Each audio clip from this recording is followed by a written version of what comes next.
Are you looking to level up your author business? Are you pounding your head against a wall, wondering what your next step should be? Then join me, Daniel Wilcox. And me, Sacha Black, as we haul ass each week in a bid to level up. Level up! Come along for the ride as we delve deep into the business of writing, Craft, entrepreneurship, and every level of the author journey. This is the Next Level Author Podcast. Hello Achievers, and welcome to episode 54 of the Next Level Authors Podcast, a podcast where we hold each other to account and track our step-by-step progress as we level up our author business. My name is Daniel Wilcox, and here with me every week is... Sacha Black. Sacha, how the devil are you? Right. Well, honestly, start. I have been better. What I hate doing is being really negative, but also... You do it so well.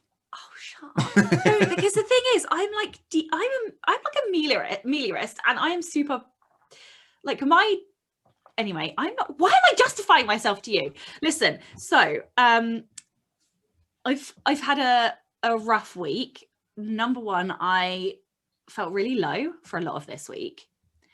And I don't like feeling like that. And it was one of those low, like often when I feel low, there's an identifiable reason. Like I'm like, oh, I'm frustrated about this, or like this has made me feel really fed up. But this week I just felt low. I just felt broken by the grind. I felt like I wasn't doing enough. I wasn't far enough through my goals. Like what's the point? You know, I just felt like there was no point in anything. And so that was really tough. And in a weird way, being in pain physically has distracted me from that feeling. So now I'm in pain physically. So cool story, not a cool story, but you're all going to have to sit and listen to it. I went to Taekwondo last Saturday and it is now Friday, so almost a week ago. And it was the first in-person Taekwondo lesson in a year. And I just went for it because I don't have any other settings other than like burn, explode, and like lying prone. That's it. And it was fine. The whole lesson was fine. I felt like a fucking run over motherfucker the next day. But on the way home, we pulled up at a T-junction. And I looked left, and in looking left, I popped something in my neck. And my neck has gotten progressively worse to the point where yesterday I seized entirely. So I have lost most of my rotation. I can rotate like a little bit, but that's like, you know, that starts to hurt now. So yeah, anyway, I'm in a lot of pain. If there are any strange noises during this episode, it's Sacha just in yelping. Agony. Yeah, pretty much. So yeah, I've got another chiropractic appointment.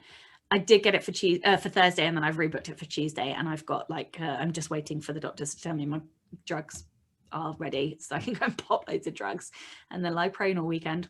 So yeah, I mean, like I'm brighter now, which is really weird because like I'm in pain.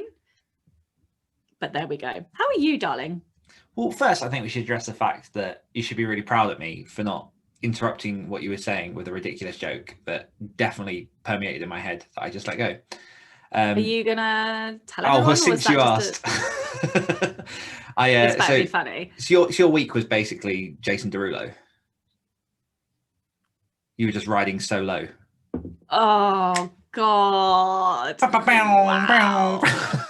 That was painful even for me, but I don't even care. How am I? I'm yeah. Yeah. Bitch, please. You finished a fucking book today, so right, now so what do you get hold next on, week? Hold on. That will come. One step at a time. Yeah, so this week has been 5 types of tough. Like it's just been hard. Like I realized that there was a tiny bit of mismanagement in terms of like me hitting a deadline again. I really was trying to drive towards spending next week with my son and just taking a week off. And a few days ago, that seemed absolutely impossible based off the amount of work that I had to do still, how tired I was, how burned out. I listened to an episode of a podcast I've not listened to before with a guy called Brett Bartholomew called The Art of Coaching, because he had an episode specifically about burnout. And he said so many things in there that just resonated with me, like particular or parts of burnout that I hadn't even realized were like a thing in terms of delayed memory recall. Like I've been struggling with like recalling names or film titles or things over the last couple of weeks just because I've been hitting it so hard. I'd just like to say that you struggle to recall names always. No, but like things that I'm normally much better at. Things that I'm normally much better at. And then there's obviously like tiredness. There's no like real recovery in sleep. Like my sleep's been atrocious for the past sort of like 10 days, just in terms of either really, really vivid dreams, not necessarily nightmares, but just really vivid dreams or interruptions or waking up. I always know when you're not sleeping well because I get texts like past 10 p.m, which normally like I won't normally get a text from you after 10 p.m. Yeah. So when I get a text at like 11, I'm like, bitch ain't sleeping. And I can't even remember if it was this week or not. That's what I'm saying about memory recall. But there was a night where I woke up at like 3 a.m. and then couldn't get back to sleep. So I just sat there for half an hour and then just got up and worked. Because I feel like that might have been Monday. Was that this week? I feel like it might have been. Yeah. I'm not sure. I mean, it sounds about right. But so yeah, it's been a lot. But obviously, like you say, the good news is that yesterday I smashed out like one of my highest ever words in a day, which was 15,230 words yesterday. Absolutely obscene. Managed to actually finish the book this morning. So I was really sort of worrying about having to navigate that book while looking after Bailey next week. And that's done. And I don't think yet I've had the time. There's another airplane going by. Why is it always during this podcast? Well, we do this at a regular time, so it must be like a scheduled flight. They do that. Apparently so. Oh, arsehole. But it's so unnecessary. Listen, banter is always necessary. The bants. But yeah, so it's not really fully sunk in yet. I've still got like a couple of bits to wrap up on. I'm picking up Bailey in about an hour or so. But yeah, so it's been a bit of a journey, which kind of links a little bit into my thing that I've enjoyed this week, which is I know when I'm overwhelmed with work because the basic things start slipping, like easy things. And I was getting really good at sort of posting on social media regularly in terms of like sort of keeping up with client work and bits and pieces. And a lot of that was just like really slipping and I could feel it. And I hadn't put anything on. I mean, obviously it's not as huge as it sounds, but I hadn't put anything on social media in like a week. So I was feeling a bit crappy. I was like, I rather than just posting like the positivity stuff, like the quotes that I normally do, I was like, I'm just going to put something like real in terms of like where I am, because I've stressed it loads and loads of times before, but like I really admire transparency within this process. Like it's not always easy. It's not always like the dream that you hope it's going to be. Like I feel guilty for being transparent sometimes. Why? Because I feel like I should only put out like positivity and motivation. Like motivation is one of my core values, to motivate other people. And I feel like by sometimes being honest, that might be demotivating for other people. And I don't want to do that to other people. So sometimes I feel like I can't share things. Like I tried to do an update in the car yesterday. My son had an appointment and I was in the car because you weren't driving at the time. No, I was in a car park and you were only allowed one parent in the appointment because it was a medical appointment and COVID, the world is burning. And I had done the hospital trip that meant we cancelled our show. And so I was like, oh, you take him in for this appointment. And so I was just trying to give an update in the car and I just couldn't do it. I re-recorded it 5 times before just deleting it because it felt, I don't know, I just felt like I couldn't, I don't know, but I feel like I can't find words. I get what you mean. Like it's, motivation is hard to come by. And when people are on a roll, you really want to keep them going. I think there is also value though in sharing those real moments because it motivates the people who think that other people have it together 100% of the time. And there are people out there who benefit from seeing the real and thinking, oh, okay, this person who is up on this pedestal in some way is, you know, still goes through the struggles that everyday people do. And I think like highlighting just the reality of what this job is, because like we might come across as consistent with us delivering this show and us being on time, apart from obviously like the odd occasion, but like this job's anything but consistent. Like it's just not like, I'm not a person who every day will consistently get the same word count. Like there's too much going on. And I think that the thing that surprised me was I put up the picture. I put up like just a thing basically saying like, this week is really freaking hard. Like I know that it's not going to last forever. Like I know I'm not like at the point where I'm self-pitying and it's, you know, going to be like this forever. But it's hard, and this is where I'm at, and this is the reason I haven't posted, blah, blah, blah, blah. And I had just like a number of comments from people. I was really, really surprised by how many people actually interacted with that post, either just to like, you know, say that they were there if I needed someone. But also the people that were like, I needed to see this because I'm going through something similar too, or like we just said, like it's emboldening seeing people go through that part of the journey, even when like they seem like they've got it together most of the time. Yeah, everyone else is basically loving your shit times. Yeah, and I'm absolutely happy. I'm absolutely fine with that. Like if it liberates people, if it like gives people an opportunity to go, or gives themselves an excuse to go, okay, I'm going to give myself a break for 24 hours, then do it. Like take whatever you need for whatever it is you're doing. But yeah, that's the thing that I've enjoyed this week, was that out of a moment that was shit, like came a lot of wonderful stuff, and then from there, obviously, something in that helped me expel those demons, and then smashed out a shitload of words and finished the book like a week before I actually needed to. So happy days, but I am aware that I look very, very tired, because I am, but I'm happy that I got it done. I just need a bit of time to like soak in and just realize like that I can now take a week off. What's something you've enjoyed this week? Okay, so the thing that I have enjoyed comes with a few warnings, like trigger warnings. Although because I was afraid to recommend this, because when something has lots of trigger warnings, I always want to make sure that I capture all of the trigger warnings. But this book doesn't actually have any on the page, which is unusual given the content. So the book is called The Liar's Daughter by Megan Cooley-Peterson. And I read it in one day, like literally not quite one sitting, but more or less. And it's about a girl, the thing he says, Piper was raised in a cult. She just doesn't know it. So I would say trigger warnings are like, if you've ever had any sort of experiences that have impacted you regarding living in a cult, abuse, mental health, and it was gripping and harrowing and disturbing. And from a psychological perspective, I was fascinated by it. And the author has this isn't like a fictional memoir, but the author definitely has experience, because it says it like in the author's note at the back. And I found it fascinating, and I couldn't put it down because it was just so shocking. And yeah, anyway, so I loved it and I really recommend it. And then on the back of it, I've ended up finding another book, or another YA book, because this is YA, about somebody who was part of a cult. That was an award-winning book, so I've now ordered that, because obviously I've ordered that.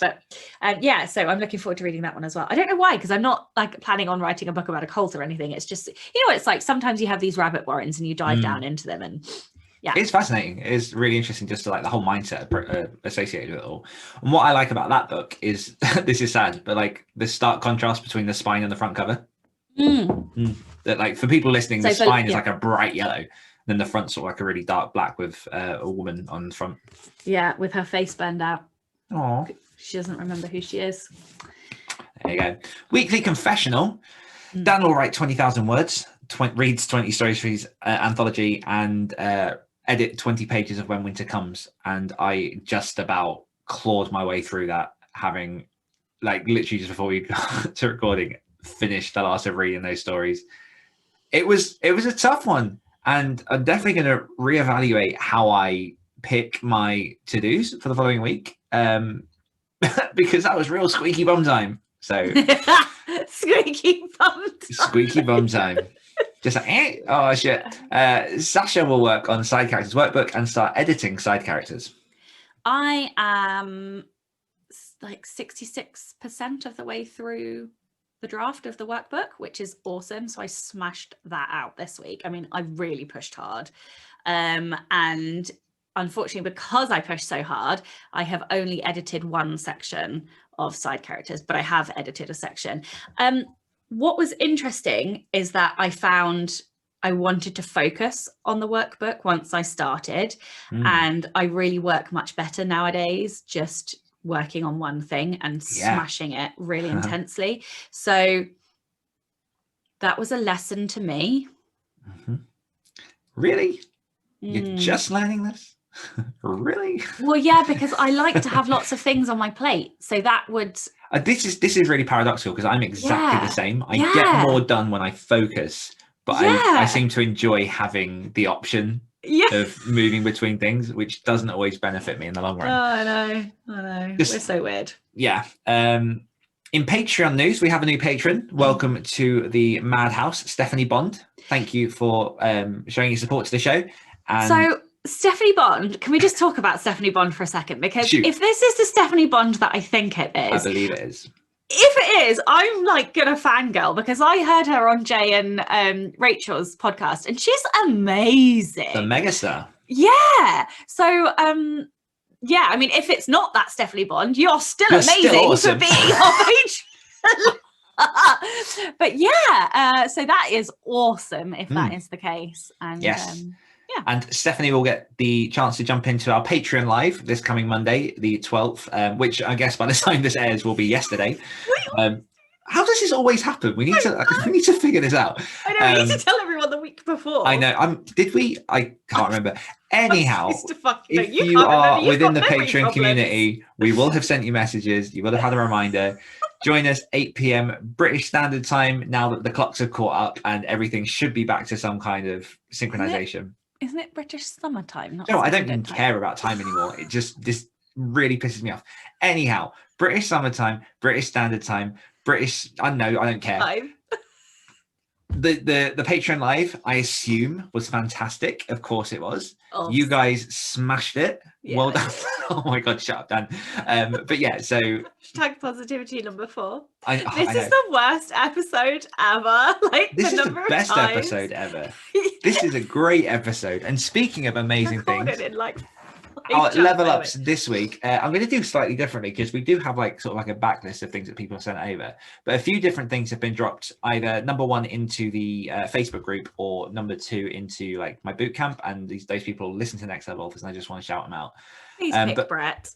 The big shout out, number 1 to Kate Holdsworth, who dropped a comment saying that she definitely leveled up tonight, part of a guest panel in front of a live audience. And she looked fabulous, can I just say? She did look fabulous. First time out on home turf for my author self, nerve-wracking but strangely fun. So awesome, Kate, well done. Yes. Number 2, Brett Jackson, our good friend Brett, who leveled up, did his official registering his author business with a live stream, and also revealed the cover for his book, Twice Upon a Timeline. That's on the Facebook group if people want to go check that out, and just say congratulations to Brett and at British Books. And Laura Kendrick, who released her first ever novel last week, Silver Deer, which is, as described, a rip-roaring, swashbuckling fantasy adventure set in the 1930s and brimming with monsters and mythology. So loads of awesome stuff happening, and congratulations, everyone. This is really cool to see everyone just making progress with what they're doing. Yeah, it is. Cool. Level up challenge, as we'll roll on this kind of gravy train. So we announced... Still in the intro. Shut your mouth. So for those who haven't seen, on our Facebook group last week, we announced this quarter's level up challenge. So we asked people to drop in the comments anything that they're going to pledge to have completed by the end of June. There are 4 prizes up for grabs, one of which is a 30-minute coaching session with myself. One is a 30-minute consultancy session with Sacha. One is a hardback of the self-publishing blueprint, which will be released in June. And another one is 30 minutes of both myself and Sacha on a call to ask about anything you want to. And I want to do a very, very quick shout out to everyone that's commented so far, which is Faye, Nathan, Maggie, Lynn, Holly, Sam, Jackie, David, Ida, Carey, Laura, Chelsea, Scott, Sarah, Tracy, Victoria, Meg, Kate, Jen, and Ember, as well as, of course, myself and Sacha, who have pledged to what we're going to complete. Does everyone realise that if they don't do their challenge, they have to record a cinnamon? What's the thing called? It's the cinnamon challenge. No, what's the thing that we do? The forfeit. Forfeit, that's the word. Thanks. So yeah, you've now pledged. It's now official. This is on the podcast. This is us holding you to account, you holding us to account. Absolutely, if we don't reach the things, because I've realised that mine is very ambitious. fuck's sake, Dan.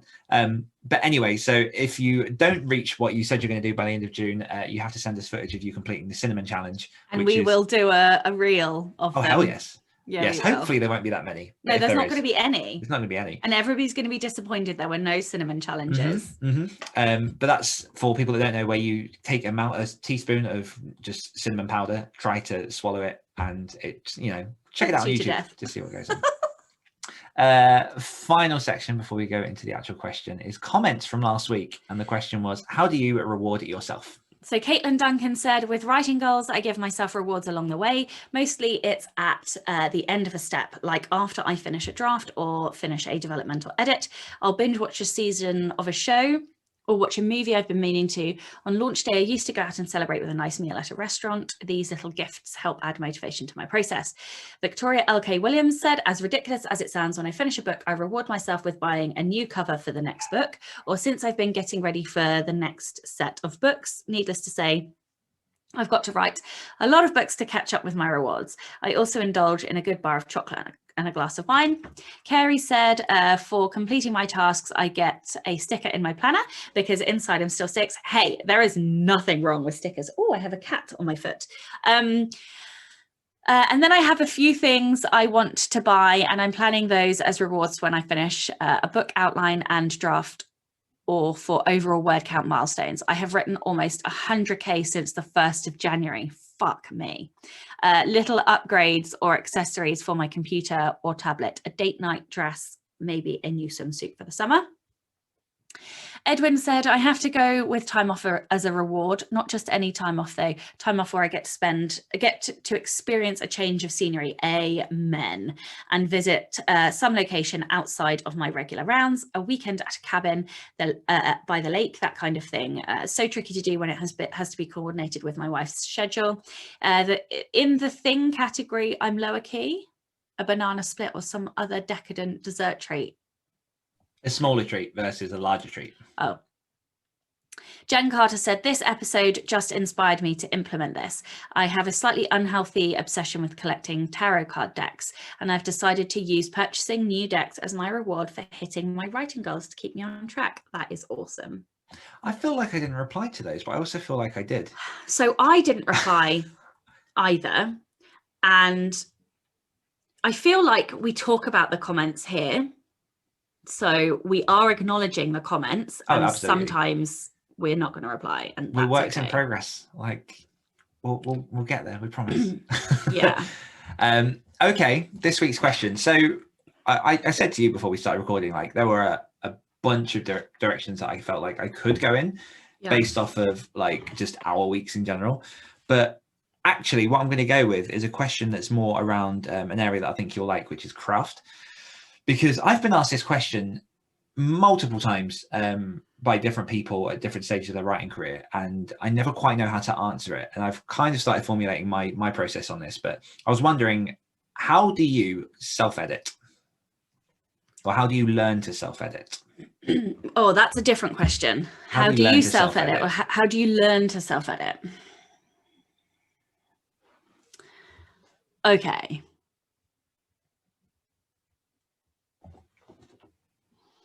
That is hard to answer. So it's a stumper. I think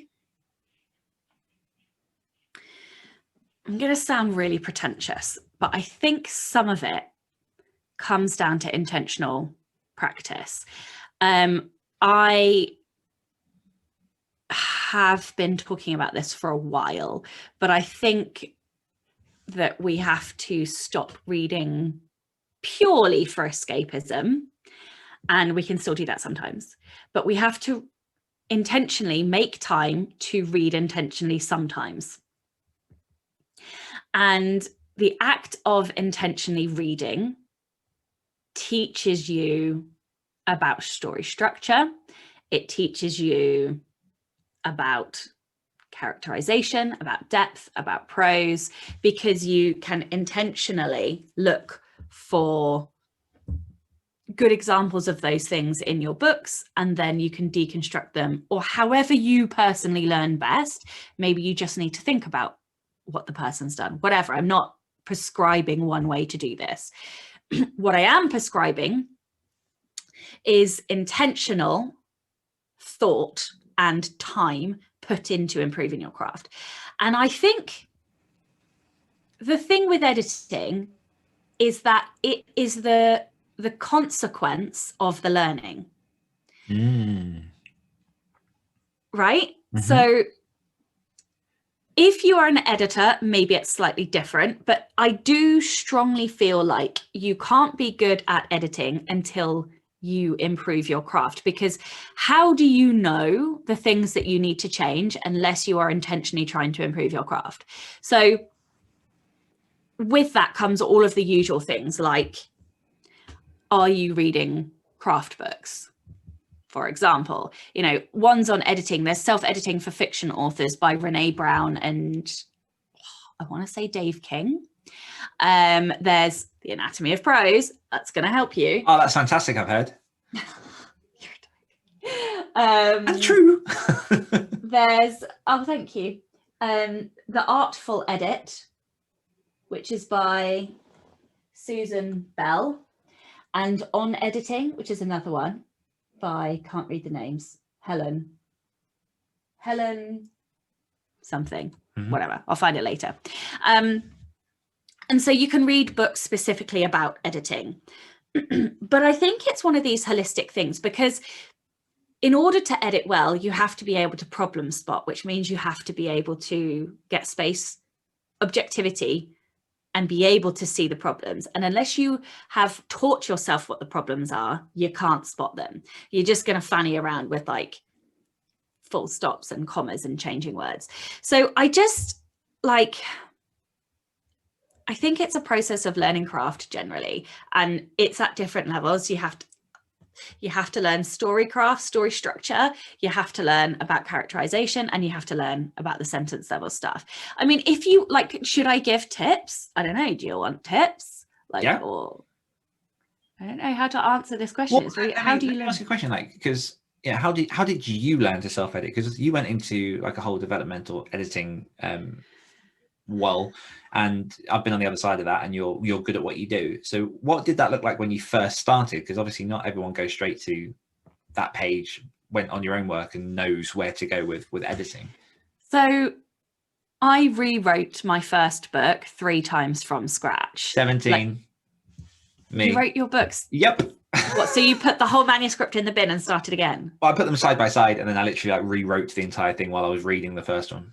Oh no, I put mine in the bin and started with a blank page. Okay. Yeah. So like, and the reason was I was reading so many craft books and reading intentionally so many books that by the time I got to the end of the book, there were so many problems. I didn't feel like it was fixable. So I just started again. And then the second time was because I had so much conflicting feedback from beta readers, because I had 5 beta readers the first time, and everything was so conflicting. I was like, there's clearly so much wrong with this that I just can't resolve it. So I just started again. And the third time I started was the one that got published. But at that point, I developed so much. So what did I do? I listened to critique and beta readers. I listened to a developmental editor. I started at the top. So I read a lot of stuff about story structure. And the weird thing about story structure is that even though you've got like the story grid, you've got like K.M. Whalen, you've got Libby Hawker with the Take Off Your Pants, everybody has a slightly different, or like Dan Wells's 7-point plot plan.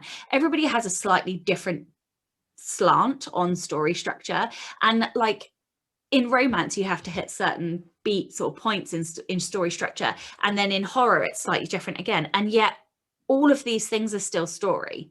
So for me, it was about like absorbing all of these different viewpoints and then coming to my own decision about what good story is, and spending a lot of time reading and thinking about what I liked and what I didn't like, because in some ways I don't think you can edit your own work until you've read enough things that you don't like to realize what you don't like, to take that out of your own stories. And that's what I had to do. Like I had to read shit books, I had to read shit stories that I didn't enjoy, because I needed to know the things that I didn't like. And that was a process that helped me to then remove those things from my own work. And then, you know, it's like, I remember the first time I learned what filtering was. I didn't know what filtering was before I knew what filtering was. And so, you know, that was through a paid critique, somebody taught me what that was. And then, so yeah, like, I suppose for me, I learned, and then in terms of like the actual process of editing, it was through lots of painful trial and error. So like the first time I tried editing everything in one go. So I tried editing story structure as well as sentence level stuff. And I will admit that I do that now. So I do like one major edit now, but I couldn't do that to start with. I had to start by going through draft after draft after draft, because it wasn't automatic in my brain. You know how like when you learn to drive, at first you're thinking about every single move that you do in the car, and then all of a sudden when you've been driving for like 15 years you just don't, like, you just like you can get from place to B, and your brain doesn't think about it. These are all automatic reactions, and that's what editing is like for me now, because I've like automated all of these processes, so I can do one edit and it's structural, it's line, it's, you know, proofing or whatever, all in one go. But when I first started, I had to take one thing at a time. So I had to take the story structure first. Have I got all of the beats that I need? Is the tension and pace correct? Have I got good endings at the end of the chapter? And then I'd go down and I'd look at characters. Are my characters okay? And then I'd go down and look at the prose. Like, is the prose interesting? Is the descriptions rich and full of imagery and that kind of stuff? I don't really feel like I've answered the question. Well, I think this is the point. Like, I don't think there is, like, it's annoying because I've been asked it a few times by quite a number of people over the last few weeks. And it's one of those where it's like, you want to prescribe a method and you want to say like, read this and you're done, or like take this course, or it's just X, Y, Z. But the more I was like thinking about my journey, like I'm very similar to what you're saying. And like, I see it as stacking blocks. So when you first start to write, you write your story whichever way you want to. You don't have a voice. You know, emulating different things that you've read from different people. It's going to be a bit of a mess. And I think what you did actually, where you threw it out and then did it again, and threw it out and did it again, is a great way to evolve and grow, because you're getting to the end, which number one is incredibly important, just to actually be in a position where you can assess your work. But then you've recognized, okay, like this is a first attempt. It's not like maybe not even a draft at that point. It's just an attempt.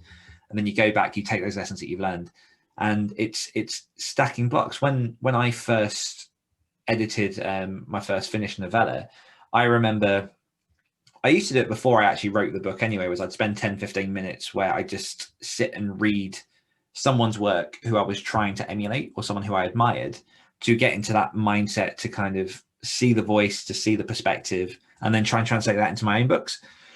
And then when it came to editing, I did the same thing, where I would read, and I was very diligent about only reading the genre that I was writing, so that I could, like you say, see what works, see what doesn't, find the books that don't work, and then intentionally paying attention to, oh, well, this didn't click with me. Hold on, why not? Like actually asking yourself that question, rather than just going, oh, this book's shit, and putting it down. Why didn't that work for you? Was it the character? Was it the pacing? Was it the setting? Was it that, you know, everything that had been set up didn't pay off? There's a reason that you as a reader have been turned off of that book. I think a lot of my process was just approaching it from a reader and thinking, as I was writing my own books, like, as a reader, how do I feel about this? And it's slightly different when you have that emotional connection. But then this is another reason why it's really good to take time off between finishing a book and editing it. Because, I mean, I'm literally in the throes of it at the minute, where I've wrapped up When Winter Comes in November. And the serial was published. It was experimental. It's deliberately meant to be out there fairly raw, because that was just a thing I was playing with to see if it worked. And now I'm editing the box set. I've, you know, come back to that story about a week or two ago, and I'm now picking up on so much that I missed, even though I've read through those original stories 3 times, even though they've been through betas, even though, you know, there was work done to them. It's because you had a really good critique from someone, isn't it? I mean, that was, yeah, joking aside, very, very helpful. But I'm coming to it and I'm seeing chapters or paragraphs in which I'm going, yeah, this adds nothing. I'm literally just like slashing them out now, because I liked them before. They don't contribute to the story anymore. And like, because the space is there and I am a bit less familiar with the story, I can then recognize those moments as contrite and pointless and then remove them. But I think it's the main one is intentional learning. The main one is looking at other people's work, recognizing what you like, what you don't like, and then just taking it a step at a time. Like you say, there are layers of story. So whenever I'm editing now, the first full read through I do of a thing after it's finished is just for story. I don't care about grammar. I don't care about typos. I don't care about filtering. I don't care about like incorrect use of whatever. It's literally, is this story saying what I want it to? Is it delivering in the way that I want it to? If not, how can I tweak that?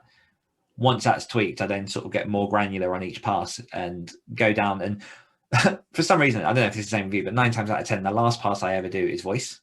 The last pass I ever do is just ensuring that the character has a consistent voice throughout. Because I feel like in those first passes, they're saying the thing I want them to say. But in the final pass, it's, are they saying it the way they want to say it? Which is interesting, isn't it? Because lots of people recommend doing a dialogue only first draft, in which that's the first thing that gets sorted. But dialogue is never the first thing that I sort either. No. And this is the point, like, there's so many different ways to do it that this is why we can't prescribe a method.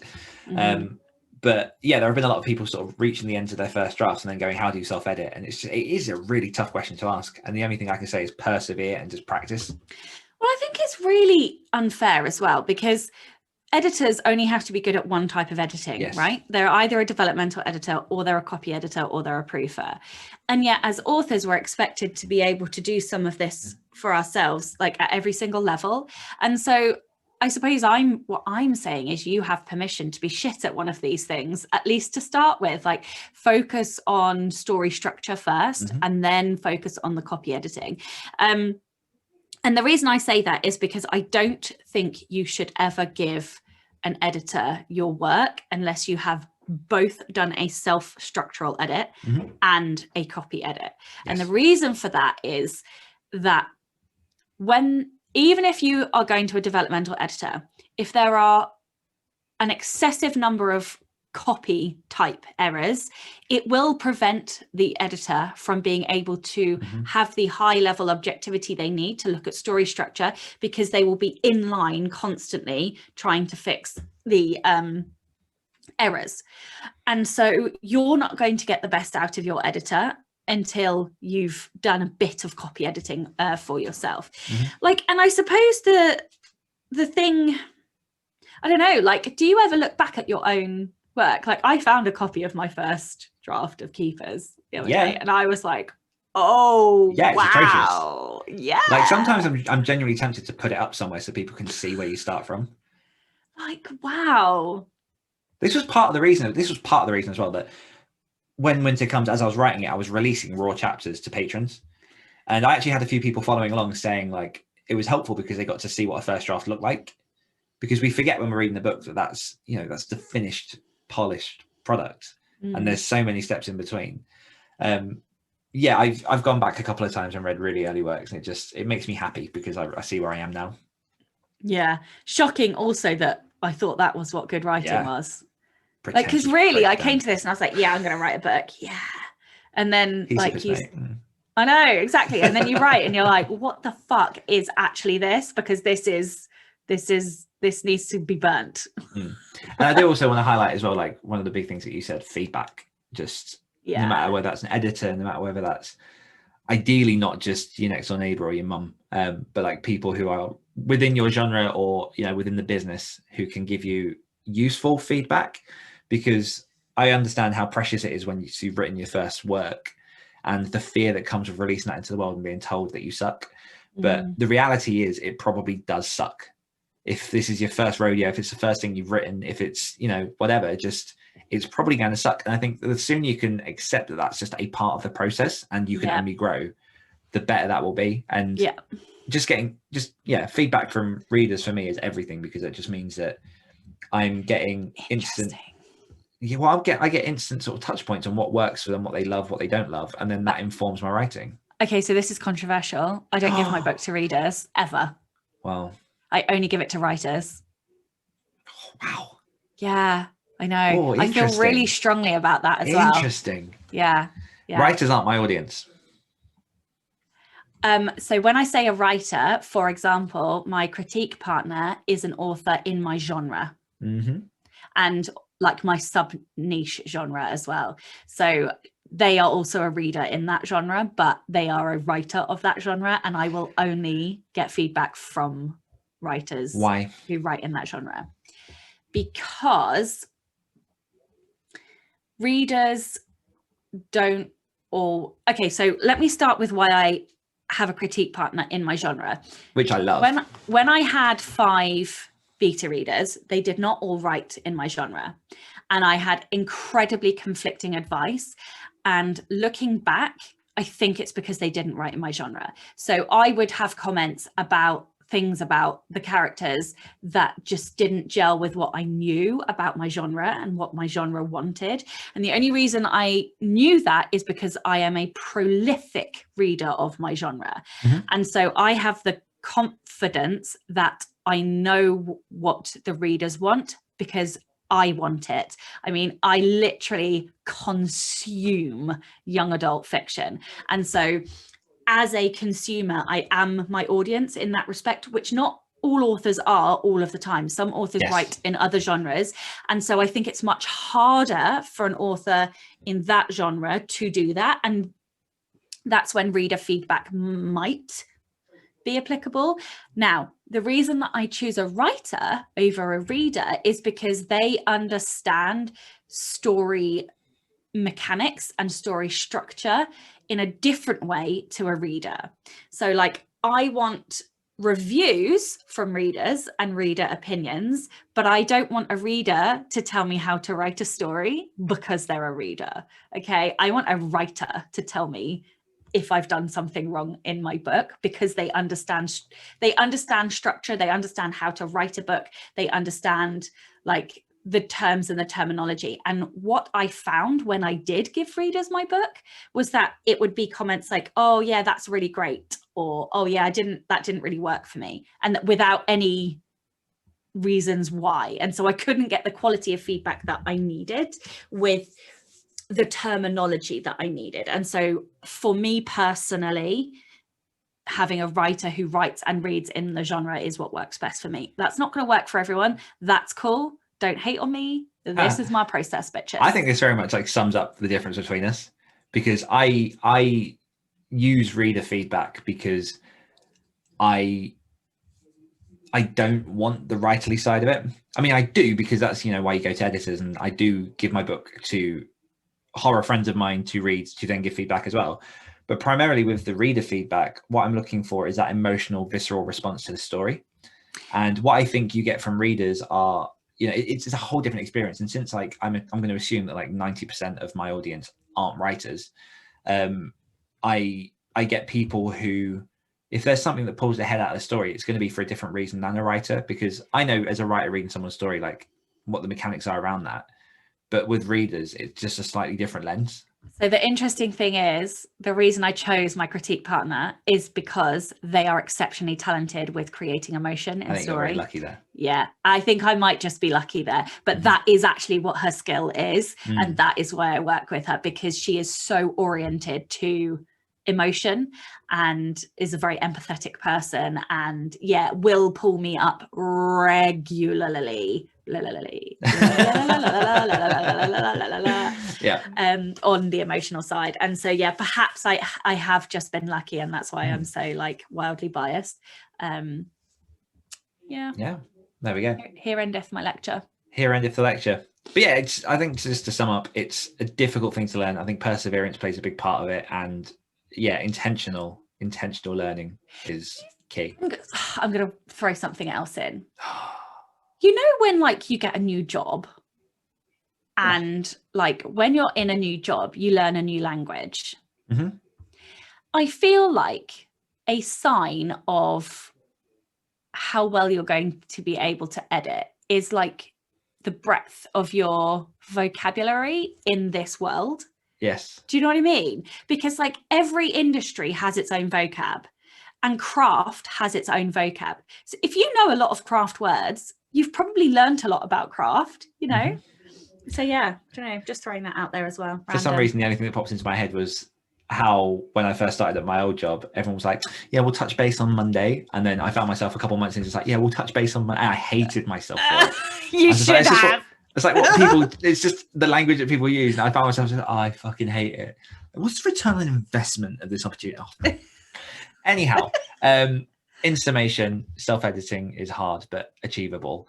How are we leveling up our business? I know what I'm doing. I'm doing nothing, mate. Yeah. I'm taking a fucking week off. I'm going to rest. I'm going to spend some time with my little boy and I'm going to love it. I am going to get my neck fixed. I heard Netflix. I'm going to get my neck fixed. Okay. And I am going to go to a bookstore. Get my nails done. So literally, like, I cannot self-care. fucking wait to have my nails done. Like, I'm literally, it's the first thing I'm going on Monday. I literally don't even give a shit if I have to queue. I'm getting my nails done. I've missed it so much. I want to say something really bold, and then I'm really nervous because something will just come in the way, and then I won't be able to do it, and then I'll get a forfeit. That's spirit. I'm going to work on the workbook / finish it. I didn't say that. I said work on the workbook. You said / finish it. / just work on it, because that's all I'm agreeing to. Okay. And yeah, for people listening, answer the question: how do you learn to self-edit, or how do you self-edit? Take that whichever stage of the journey you're at. No. How do you learn? Because how do you edit, I think, is a different question. How do you learn to self-edit is our question of the week. So yes, hop on over to Facebook. If you're on Patreon, send us on Patreon, and we will see you guys next week. Bye. Bye. Hungry for more? If you enjoyed this podcast, you can hear more of my angelic accent and Dan's dulcet tones on our other podcasts. For more of me, check out the Great Writers Share podcast. For more of me, listen to the Rebel Author podcast. We'll be back next week holding each other to account as Dan and Sacha become next level authors. What is that sound? Oh, that's my fish tank. Hold on. Thank you for reminding me, because long story very short, I have to pull the filter up so it pushes the air and makes the water circulate, which is the tinkling sound you get. You've literally wasted like 30 usually seconds of my picked up life by telling me this this. mic. Whereas I am ordinarily, never if I'm gonna get recording, this what I life need back. to do is submerge it so there's still a current, but it doesn't, disturb the surface of the water. Wow, Dan, I you're hate you so anyway. thrilling and interesting to talk to. Like, I'm so glad that we're friends. There we go. Oh, shit. So now the oxygenation of the water may continue, although obviously it's not as effective talking as you'd really need it to be. Particularly quite a deep fish tank. Stop. Like, it's not that wide. It's just a very deep fish tank, which means that Hello, the achievers. oxygen sort of rests around the top, and you need to like. Episode. It's my intro bit. Shut up.